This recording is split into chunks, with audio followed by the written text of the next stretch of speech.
ರೈತರಿಗೆ ಮರಣ ಶಾಸನ ಬರೀತಾ ಇದೆ.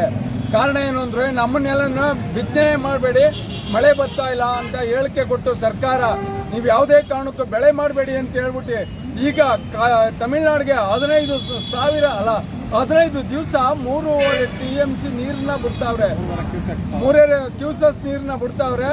ಅಲ್ಲಿರುವಂಥ ನೀರಿನ ಸಾಮರ್ಥ್ಯ ಕಡಿಮೆ ಇದ್ರೂ ನಮ್ಮ ಬೆಳೆ ವಿಚಾರವಾಗಿ ಮರ್ತೇ ಬಿಟ್ಟವ್ರೆ. ನಮ್ಮನ್ನ ಮಂಡ್ಯ ಜನತೆಗೆ ಮರಣ ಶಾಸನ ಇದು ನಿಜವಾಗ್ಲೂ ಇವತ್ತು ಮಾಡ್ತಾ ಇರುವಂತ ವಿಚಾರ. ಈ ಸರ್ಕಾರದ ಮುಖ್ಯಮಂತ್ರಿಗಳು ಎಚ್ಚೆತ್ತು ಮಂಡ್ಯ ಜನರ ವಿರೋಧ ಕಟ್ಕೋಬಾರದು ಅಂತ ಈ ಮೂಲಕ ಅವ್ರಿಗೆ ಕಳಕಳಿಯಿಂದ ಮನವಿ ಮಾಡಿ ಹೇಳ್ತಾವೆ. ಕಾರಣ ಏನು ಅಂದ್ರೆ ನಮ್ಮ ಬೆಳೆ ನಿಂತಿರೋ ಬೆಳೆಗೂ ನೀರು ನಿಲ್ಲಿಸ್ತಾ ಇದ್ದು ಈಗ 3,500 TMC ನೀರು ಕೊಡೋದ್ರಿಂದ ನಮ್ಗೆ ನಿಜವಾಗ 3,500 ಕ್ಯೂಸೆಸ್ ನೀರು ಕೊಡೋದ್ರಿಂದ ನಮ್ಗೆ ನಿಜವಾಗ್ಲೂ ಮರಣ ಶಾಸನ ಬರಿತಾ ಇದೆ ಈ ಸರ್ಕಾರ ಅಂತ ಹೇಳಕ್ಕೆ ನಾನು ಇದು ಮಾಡ್ತಾವನೆ.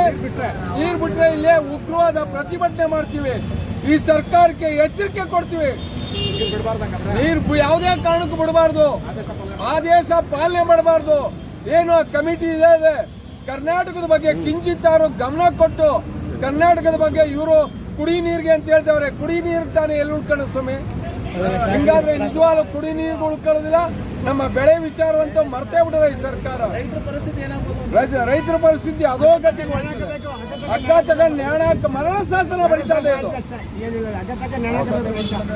ಹೌದು ಸರ್, ನನ್ನ ಹೆಸರು ಚಂದ್ರಶೇಖರ್ ಶಿವಳ್ಳಿ. ನಿರ್ವಹಣಾ ಪ್ರಾಧಿಕಾರ ಮಂಡಳಿ ಬರ್ತಾ ಇದೆಯಲ್ಲ ತಮಿಳುನಾಡಿಗೆ 3,500 ಕ್ಯೂಸೆಸ್ 3.5 TMC ನೀರನ್ನು ಬಿಡಬೇಕನ್ನೋ ಆದೇಶವನ್ನು ಮಾಡಿದ್ದಾರೆ. ಈ ಪ್ರಾಧಿಕಾರದಲ್ಲಿರೋರು ನಿಜವಾದ ಮನುಷ್ಯರೇ ಅಲ್ಲ, ಮಾನವೀಯ ಮೌಲ್ಯಗಳೇ ಅವ್ರಿಗಿಲ್ಲ. ಕೇಂದ್ರ ಸರ್ಕಾರ ಮತ್ತೊಮ್ಮೆ ಮಾನವೀಯ ಮೌಲ್ಯ ಇಲ್ಲ ಅನ್ನುವಂಥದ್ದನ್ನ ಸಾಬೀತುಪಡಿಸಿದ್ದಾರೆ. ಯಾಕೆ ಅಂತ ಹೇಳಿದ್ರೆ ಕರ್ನಾಟಕದಿಂದ ಆಯ್ಕೆಯಾಗಿರುವಂಥ ಅಲ್ಲಿಗೆ ಹೋಗುವ ಮಂಡಳಿಗೆ ಹೋಗುವ ಸಭೆಗೆ ಹೋಗುವಂಥ ಅಧಿಕಾರಿಗಳು ಏನ್ರಿ ಮಾಡ್ತಾವ್ರೆ?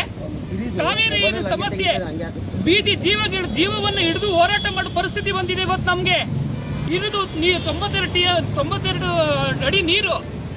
ವರುಣನ ಕೃಪೆಗಾಗಿ ಎಲ್ಲ ಕಡೆ ಪೂಜೆ ಮಾಡ್ತಾ ಇದ್ದೀವಿ.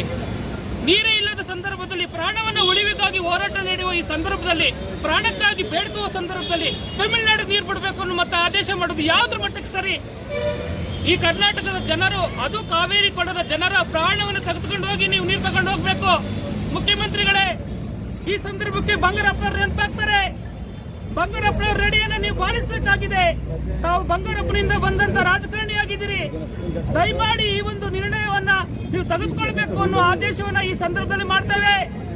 ಯಾವುದೇ ಕಾರಣಕ್ಕೂ ಈ ಆಡಳಿತ ಕಾವೇರಿ ನಿರ್ವಹಣಾ ಮಂಡಳಿ ಮಾಡಿರುವ ಆದೇಶವನ್ನು ಧಿಕ್ಕರಿಸಿ ಕಾವೇರಿ ನಿರ್ವಹಣಾ ಪ್ರಾಧಿಕಾರಕ್ಕೆ ಅಪೀಲ್ ತರಿಸುವಂತ ಕೆಲಸವನ್ನು ಮುಖ್ಯಮಂತ್ರಿಗಳು ಮಾಡಬೇಕು, ನೀರಾವರಿ ಸಚಿವರು ಮಾಡಬೇಕು ಅನ್ನೋ ಆಗ್ರಹವನ್ನ ಮಾಡ್ತಾ ಇದ್ದೇವೆ.